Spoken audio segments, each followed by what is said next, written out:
Welcome back to my channel, Both Things Creative. Today I'm going to go over 2 ways to transfer images onto your gel plate using either an inkjet printer or a laser printer. They are very different techniques, but both require a little bit of patience in figuring out the details. But once you get it down, the possibilities are endless and you can do some really cool stuff on the gel plate. So let's get started.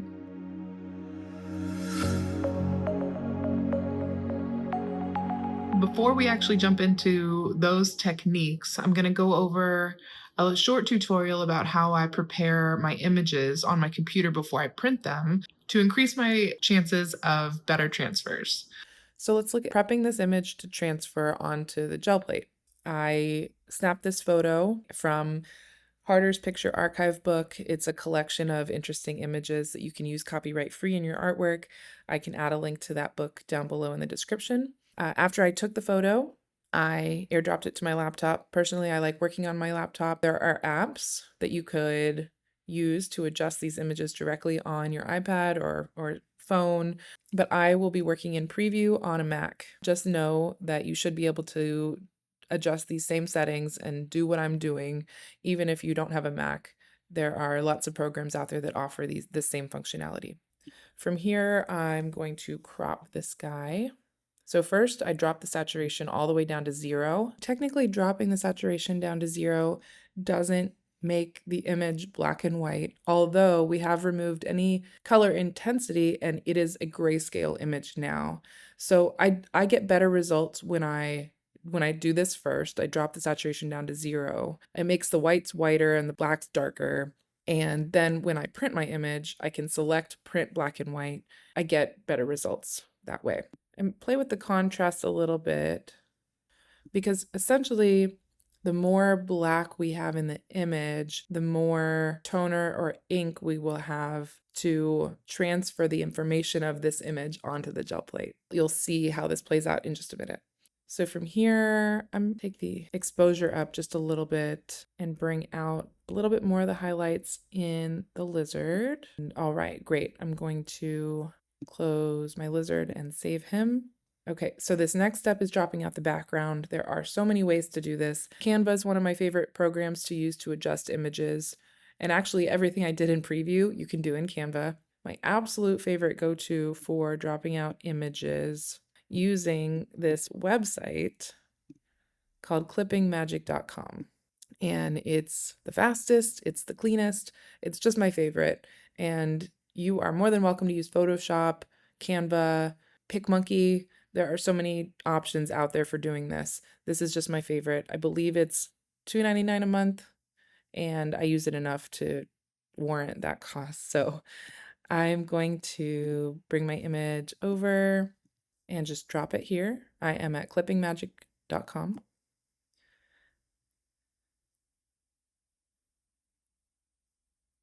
All right, and it's done. I don't partner with them or receive any kind of benefit from mentioning them. I just like the tool. So here, I'm going to download my lizard, open that guy up, and you'll notice the background is all gone, which is awesome. So here you can print directly from preview. I'm going to file, print, and here I have my Inkjet HP NV 6000 series and my Laser Brother printer. I'm going to start with Inkjet and print here. Okay, so this is my simple Inkjet printer, HP NV 6055E. I've had this for 2 or 3 years. It's been a great printer, reliable. All right, there we go. Okay, so I have my lizard and I have printed him on this professional business paper from Office Depot. And this is key to the inkjet image transfer on the gel plate. This paper is the only paper I've had success with. I don't know what the magic sauce is. I don't know how this glossy paper is different from other standard glossy papers or photo papers. If you know, please let me know and let's share our knowledge.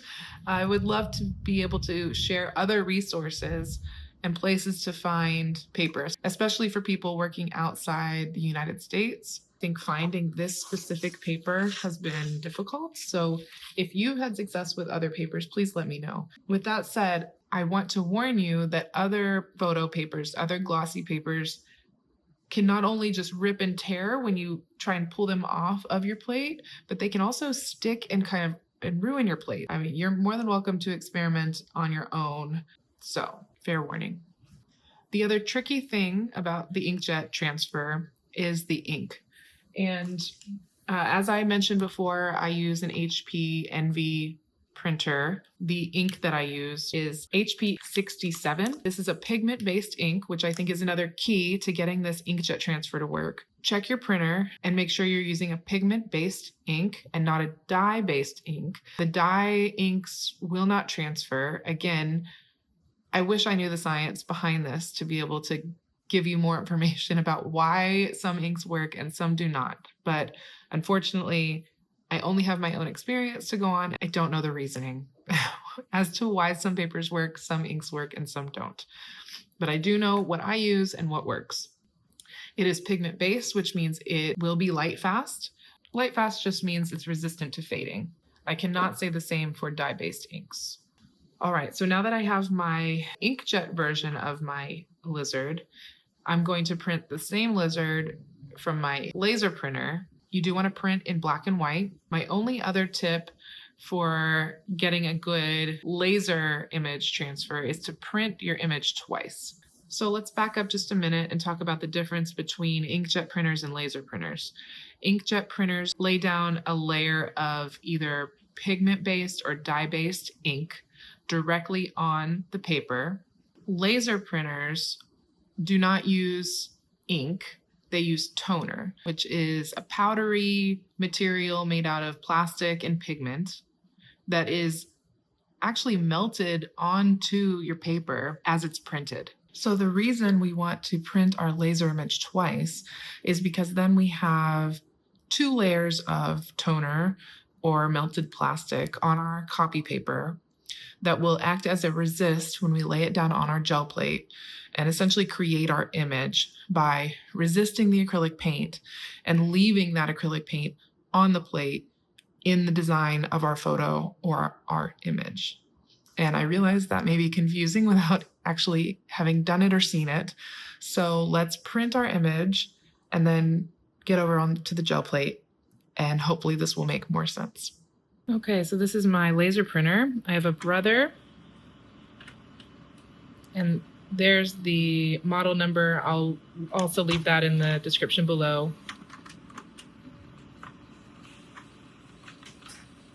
All right, so there's my lizard, my first copy. I'm going to pull out my tray, put that sheet right in there. Again, close it up, and print it a second time. Okay, there he is. The second, printing twice will make your image a little bit darker, but that's going to help in the transfer process. So let's move over to the gel plate. Okay, I have my 2 lizards, my inkjet print and my laser print. I'm going to start with the inkjet because once you get past the steps of finding the right paper, printer, and ink, transferring it onto the plate is pretty simple. All you do, so I have my clean gel plate. It is stained, but it's clean. There's nothing on it. I don't have any layers of gel medium or paint, nothing on the plate. And I have my print, and all I am going to do is lay my print down onto the plate, exactly where I'd like it to be. I'll apply a little bit of pressure here, but really a ton is not needed. It doesn't need to stay down very long at all. It's been down maybe, 15 seconds? And I'm gonna pull it up. One thing to be aware of is this paper does stick to the plate really well. So it can be kind of difficult to pull off, but if you go slow, it shouldn't rip and it shouldn't stick to the plate.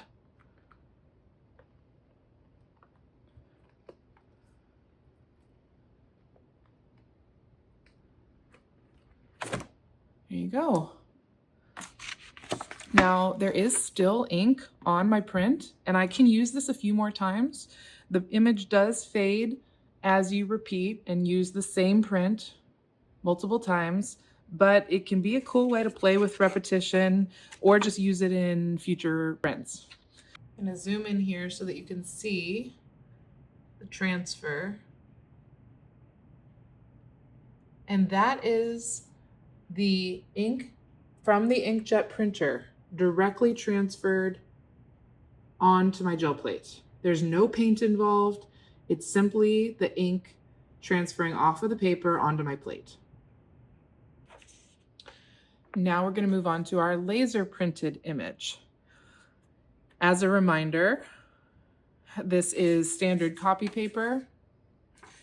I've printed with toner, not ink, and I printed this image twice. So hopefully I'll get a more successful transfer.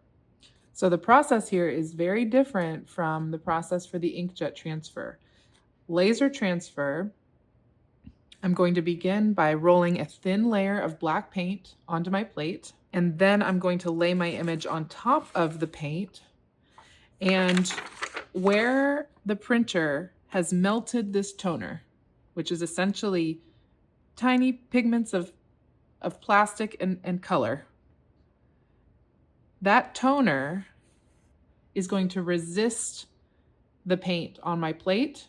And so when I lay this paper down, all the paint around my lizard and in the tiny little white spots within the lizard's body is going to get pulled up on my paper, leaving black paint and my design on the plate. Okay, so compared to the inkjet, where once you get the printer and the ink and the paper sorted out, the transfer is so easy, right? The laser transfer continues to be pretty tricky. There are lots of variables, lots of things you can tweak and experiment with. So please be patient with yourself as you try this transfer technique. Okay, we've got our print. The next thing we want to talk about is paint. I've seen artists have their own special blends of different paints, different black paints that they love that work really well for them. And what I've experimented with and had the most success with is this Amsterdam oxide black acrylic paint with just a dab of golden fluid acrylic carbon black. These two together tend to make a really nice, thin, velvety surface that creates a nice transfer. So let's start with a dab of the black Amsterdam and maybe like a tenth amount of the fluid. I recently cleaned my Brayers, so I have a nice clean Brayer, and I'm going to roll this out.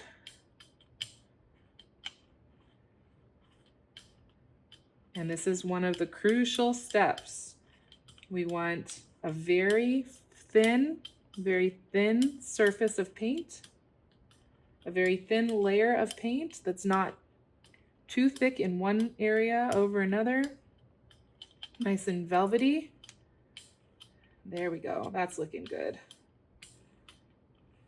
And we don't want to wait too long at all. When this is good to go, we want to lay our image down as quickly as possible and apply.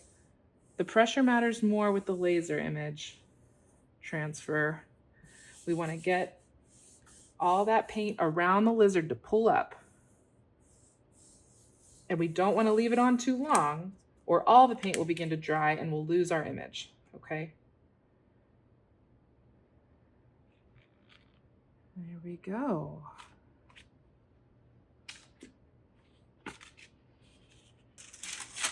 I like to keep some deli paper handy to pull up extra paint. Just let that dry a minute and then I'll be able to pull that outside paint up around my image. And while that's drying, let's zoom in and take a look at this transfer. Okay, so here's my laser image transfer of my lizard. Again, many more variables in the transfer process itself with a laser transfer, right? You're using the paint, You have to get the thickness of the paint correct on your plate, the timing of laying your image down before the paint begins to dry. And then once your image is down on the plate, you need to apply pressure, right, in the right spots and enough of it to get the paint to adhere to the paper and lift up around your image, but also lift it up quickly enough so that this paint doesn't begin to dry and stick to your toner. That's a problem a lot of people run into. They leave the paper on the plate too long, and so all of the paint begins to dry. And when you pull it up, you get kind of a splotchy image and not a complete transfer. And so if we back up a little bit and compare these two, definitely a difference in tone and color, right? This is a deep black acrylic paint. This is Inkjet ink, right? So maybe a little bit more detail, but a deeper, richer black here. Each transfer is different. It depends on the humidity and where you're working. There's so many more variables here, but with a little bit of tweaking, I bet I could get just a little bit more detail in this guy.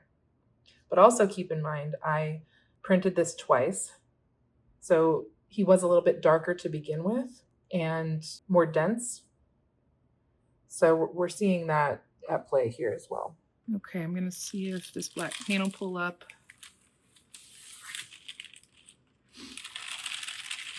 It had started really to dry before I got that paper down. But you can always use a little water or baby oil on a rag to clean this up, which I'm gonna do.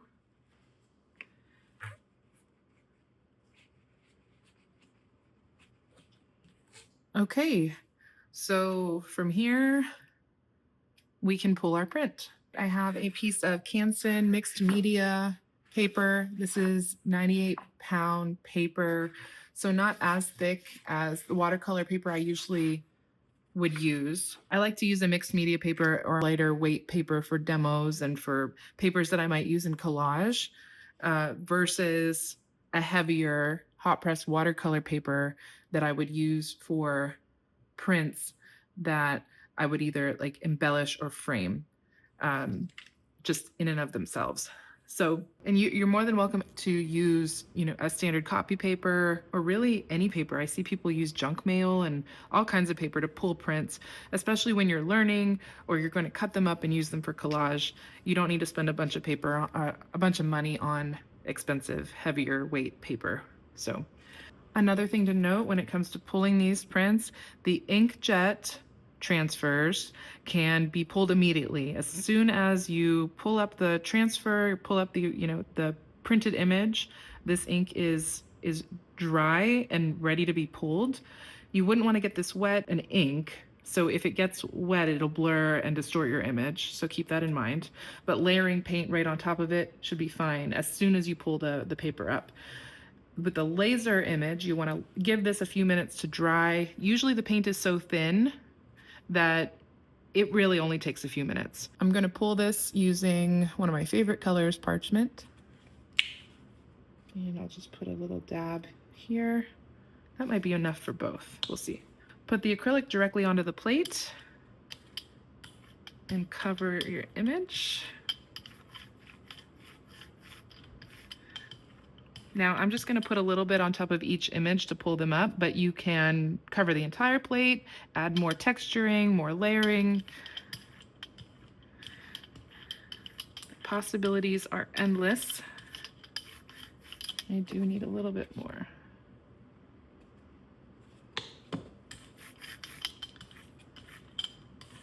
And just like we did with our transfer previously, we don't want to let this paint get too dry before we lay our paper down, or it won't.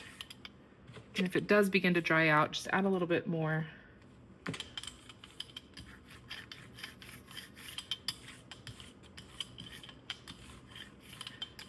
Getting lots of lines in my brayer today, and I'm not sure why.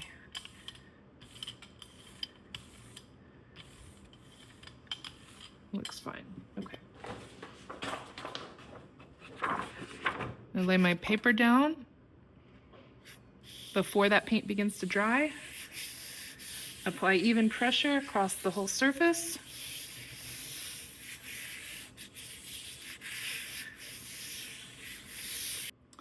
And this should be ready to pull in about 6 or 7 minutes. So I'm gonna let this dry.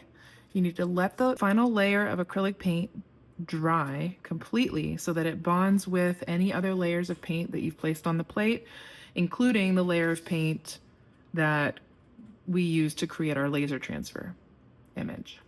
Okay, I've given this a few minutes to dry and I'm gonna pull it up.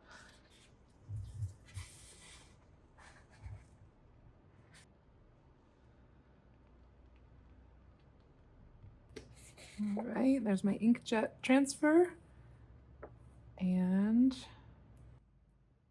laser transfer.